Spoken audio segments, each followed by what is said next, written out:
welcome to the Design Your Dream Home podcast. This is episode number 3. Look at us go. 3. I'm Bjorn, and this is my wife Brittany, and we are discussing everything you need to know about the interior design and construction process. Today, we are going to talk about handling all the construction crews that will be in and out of your space / your project, issues you might have, and how to handle them, and generally what to expect. Recently, we had an article, or Brittany had an article done on her in Domino. So if you want to, discussing the red flags on the job site to watch out for, if you want to get more in depth on that, just head to the Domino website and it'll be right there. So, yes. Link included down below. Yes, link in the description. So, Brittany, on our topic today, it's one question I know you get quite a bit, and I believe you just got an email from someone discussing, asking about this. Do you want to kind of what brought us to this topic today? Yes. Okay. So I get this brought up all the time when I ask, what were you not prepared for? What did you struggle with in construction? I just got an email about it the other day, and I thought, okay, perfect. Let's address this because it's clearly an issue for everybody. How do you handle your construction site and the people on it? Whether you are remodeling and they are in your actual home with you all the time, or you're having a new construction and they're elsewhere, on your site. You don't live there, but they're on your site. It's all kind of the same concept and issues. So first things first, I want to just talk about generally site visits. If you are remodeling, you are obviously on site often.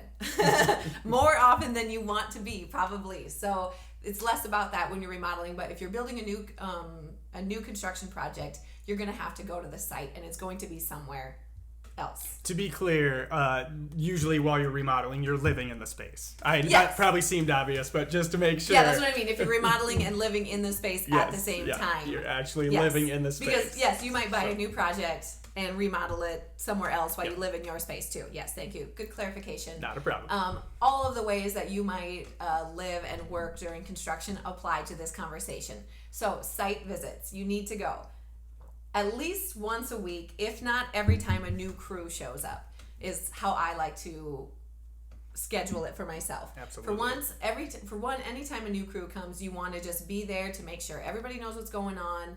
You're all in the forward direction of your project. Even if you think you've spelled it out crystal clear in all of your drawings, or that your general contractor really understands your vision, still be there when the new crews show up, because you need to repeat yourself over and over again. It's part of the process.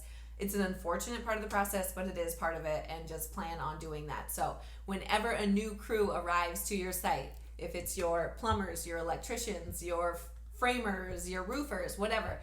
Well, there are some people that are less important to be there, like your roofers. Your general contractor is going to, give them their direction. But it is always good to be there if you can be, especially for those interior components that are going to have some questions for you.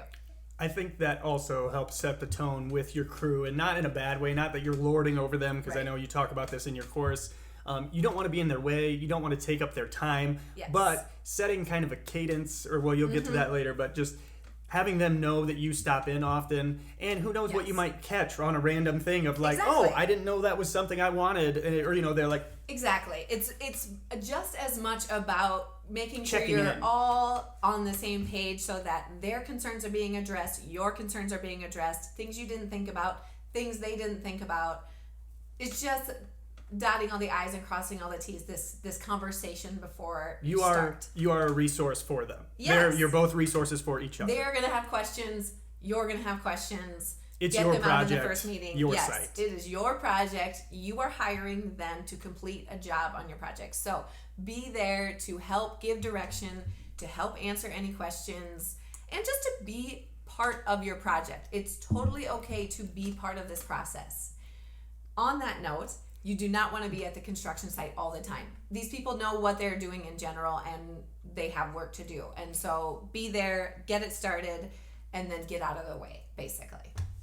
Yeah. So I recommend, on that note, a weekly site meeting that you just plan on, whether it's every Friday or Tuesday or whatever, a certain day of the week, in the morning or the afternoon, whatever works for everybody.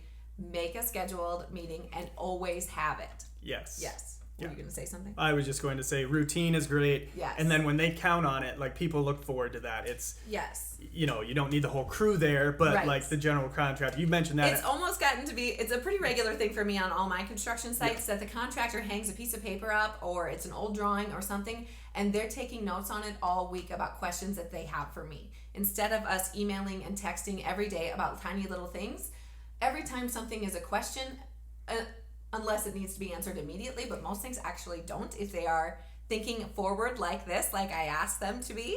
You set that tone in these meetings, and then they take their notes, they take their questions, and then you address them all at these meetings. And usually you have multiple people at the meeting, Yep. whether it be, it's whoever's on site at that time. So if electrical's going in, then the electrical contractors are there, as well as your general and you and anybody else who's involved in the work that day. I don't think these meetings need to be super long. Again, everybody has work to do. It should be less than an hour, and it should be like, these are the questions we're discussing. We're going to come out with answers. And then my number one point and tip for everybody towards the end of these meetings to wrap it up is to say, what else do you need from me? What will you need from me next week at our next meeting? Because then that gives them, that kind of forces them to be thinking ahead and be like, okay, next week we're going to be installing all your interior doors. Do you have all your hardware? Okay, perfect. No, I forgot about my handles, so I'll make sure to go to the store this week and get my handles. Then that's done so that next week I'm prepared. Whatever it is. But ask before the end of the meeting, what will you need from me next week so that I can be prepared? It helps them get in the right frame of mind, and it helps you be prepared. So number one tip right there. That helps everybody a lot. Yeah, I think the other great thing about the meetings, and this may be a little bit redundant, but it's just that you, as the client, setting that expectation, it's a comfort. Like, you're taking it seriously. They know that you're there. There is no question that, hey, you care about where your money's going, what you're doing, and then that you're taking it seriously. Like, that just helps them pay better attention. It sets the tone for everyone, and it's very professional. And yeah, I would say even 15 to 30 minutes is like a good goal. Appropriate. That is totally fine. Yeah, but doesn't matter. But yeah, keep it to like less than an hour. Otherwise, you need like a major meeting another time. And these are not design sessions. Yes. This is not the time to say, should I do this? Should I do that? What do you think? No. This is when they're going to say, we're installing light switches tomorrow. Where do they go? Answer the question. You need to be thinking ahead of time. You need to get that question a week before and come out with a decision before that next meeting. This is not the time to be wishy-washy, thinking about things back and forth. This is the time for decisions. So just know that going into these meetings, this is not a design talk about it session. This is a question and nuts and answer bolts session. on the job site. Yes. Hey, we're missing this. We need to switch to that. This is out of stock. Exactly. That kind of. Exactly. Those are the questions they're going to bring to you. Like, It's hey, we're delivered seeing late. a delay in this. It got pushed off next week, so we're not going to put your windows in until the following week. Or we're going to shift gears and we're going to focus on plumbing now because, something else is back ordered. That is going to happen. And this is how you stay on top of it, is with these meetings. Everyone knowing what is going on. This is where we're focusing right now, because this is what we can do, because there will be things that you can't do because they're not there, or the crew isn't ready, they got pushed back on something else. That is normal and happens all the time with construction. It is a constant pivot. So just know that there are not hard and fast. There's a reason your contractor won't give you an immediate date that he's going to be there, or that they're going to start. Yes, thank you. I would love it if that were the case, that it was always that, both ways, but it is usually men, but the world is open for everyone. And so, thank you. No, it's perfect. So anyway, what were we saying? We were talking about, we can edit this part out. No, this is part of life. Oh, that's why your contractor won't give you a hard and fast date. It seems annoying and that they're being kind of vague, and a lot of people get put off by that, but construction is an ever-evolving process. It's like life. It's not perfect. No, and that is normal. You have to roll with things like that. That is absolutely going to happen in your project. People aren't trying to be ghosty about it. I'll be here in a week, maybe two. You literally don't know. Like, this project could get wrapped up real quick, or it could end up having all these other things that we didn't plan on, and now we have to do those. That is normal. But being clear and upfront and always knowing what they're focusing on and that you are a priority, That is important. You don't want to feel like you just got forgotten either. So, and best of on both that, worlds. well, on that note, it's a very fine line to walk, and like anything in life, your contractor will have multiple priorities, multiple jobs. You're not the only one. So that meeting, Yes. it helps your contractor keep involved. Oh, okay, I do need to be thinking about this. It's a good reminder, Yes. like Brittany said. Like, oh yeah, I forgot it's been 3 weeks since the plumber was here. You're right. They should be back. Like, yes, your general contractor should be managing your project, or if you are managing it yourself. But know that they are also working other jobs simultaneously. That is how this world works, because not everyone's available on the same timeline.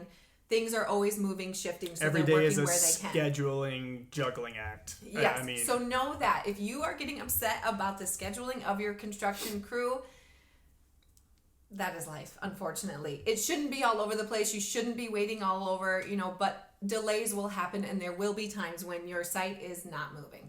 And yes, I just had someone just a couple weeks ago that was waiting on a fireplace for construction. Just they did everything they could until the fireplace, and they still sat there for like 3 weeks doing nothing.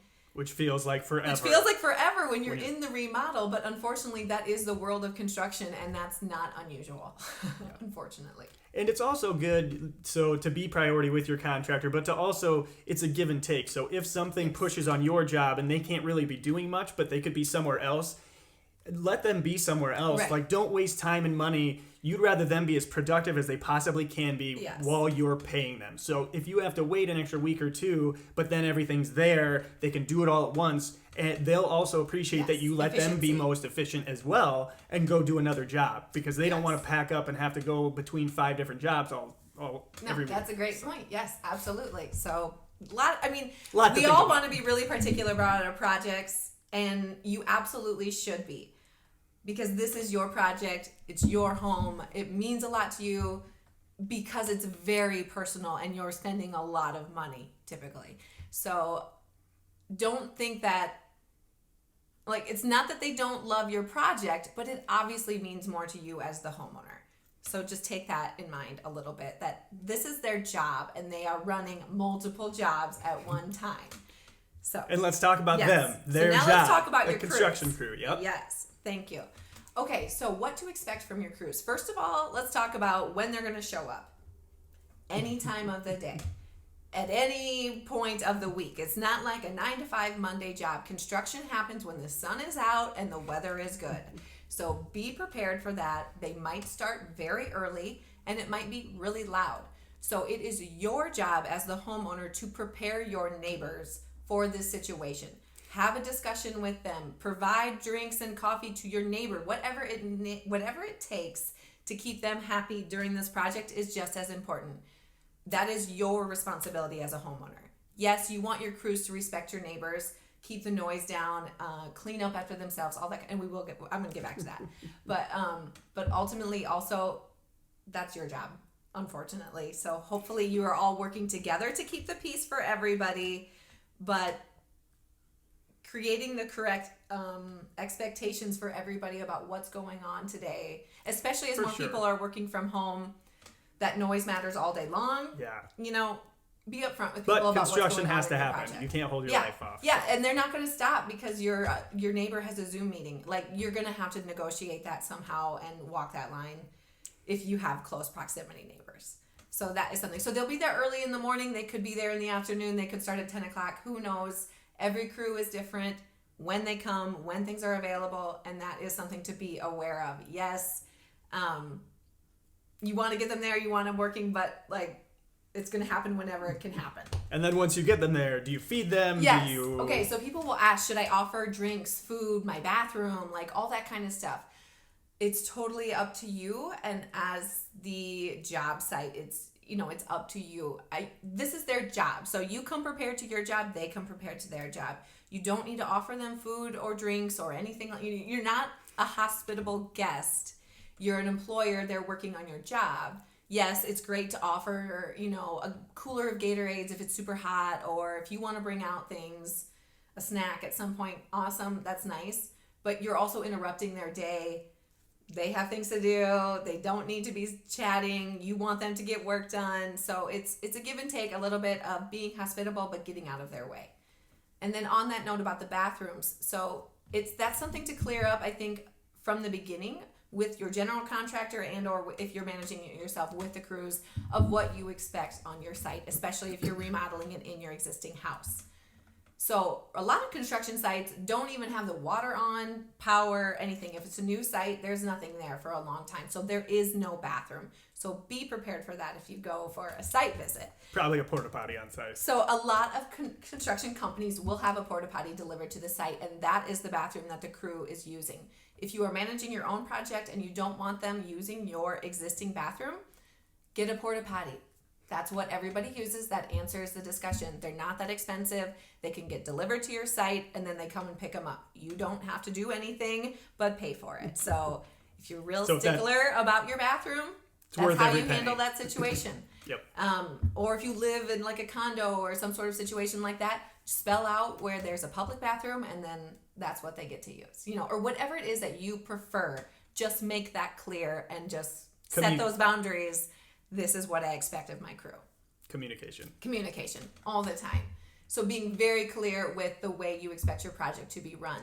Because again, this is a job. This is a project. You are running it. Whether you have a general contractor or not, you are setting the expectations for how you expect your crew to treat you and your project and, the level that you expect. And everybody has different expectations. So being clear. Taking that one, like a very specific example could be smoking. Yes. It's a new construction build. There are no walls on it. People are smoking in an open air structure. Yes. Kind of whatever. But yeah, if there's cigarette butts everywhere, not a lot of people like that look. Right. Yes. Or once the walls are on, if you're not a smoker, no smoke. That should be. But they will. People will do this. So they'll use your bathroom without asking. They will leave garbage around. They don't clean up after themselves. I'm not saying that every crew is like this, because there are great crews that are like white glove. They cover their shoes. They take them off. You wouldn't even know they were there. What I'm saying is that is possible. And if you expect that, make that very clear. You might pay for a service that's above. You might be paying for that level of service, but you get what you want, what you pay for. If you're trying to go bottom dollar, really budget, yeah, you might get a pretty rough crew that doesn't really clean up after themselves, that doesn't care about your space, that doesn't care about the relationship they're creating as a homeowner, and some cause damage as they're doing new stuff. Yes, and don't sometimes repair they will cause more damage than you thought. Sometimes they treat the rest of your house very poorly, and so I'm not saying this to be rude to other contractors. I'm saying that is not necessary. There are people who don't do that, and if you don't want to put up with that, you do not have to. So setting a clear expectations of the level of respect you expect what you will handle on your crew. If you have a general contractor, to me, this would be who you set that standard with, and they carry it out for you. So if you have a problem with one of the subcontractors, you tell your contractor and they handle it for you. That's their job. If you are the general contractor, you're going to have those conversations. You don't have to be rude. You might have to be. I don't know. It goes both ways. Sometimes you do have to be that person. It's a rough and tough area of life. That's just the way it is. Sometimes you have to be the one to stand up. And they might not like you, but if they're doing a good job, if you like the work they're doing, ultimately, and sometimes you have to take the good with the bad. Right. It's all about what's the priority stress here. Tolerance, yes. But if they are not respecting you or your job site, if they are not doing a good job, you can let them go. It would be better to cause a delay in your construction than to work with a crew who is not working to your level of satisfaction. And you'll never be happy with it. Nothing could be worse than paying someone a bunch of money for something that you ultimately end up not liking, and then you have to look at it every single day. You just feel bad about yourself, about the money you spent, the time and emotion you wasted, and so it matters. Address it sooner than later. Yes. If you get a bad vibe from a crew, that's it. If you don't like them, there are other plumbers, electricians. There are other people who will do the job that you are asking and in the way that you are asking for. So In conclusion, as with always, know what you want, ask for it, and that's what you get. That's the end of the thing. That's how you handle those issues. So it's, again, knowing what you want and how to get it and not taking anything else. Absolutely. So thank you for tuning in to episode 3 of the Design Your Dream Home podcast. Don't forget to visit our website at b-design.us. We have all kinds of information there to check out, podcasts, the course, downloads, and then don't forget about Brittany's recent article in Domino. So just head to the Domino website, domino.com, and it is red flags for construction. Yes, and we'll be back again next week handling more issues. So if you have any questions or concerns that you'd love to hear us talk about, definitely let us know, and we are always open to suggestions. Thank you.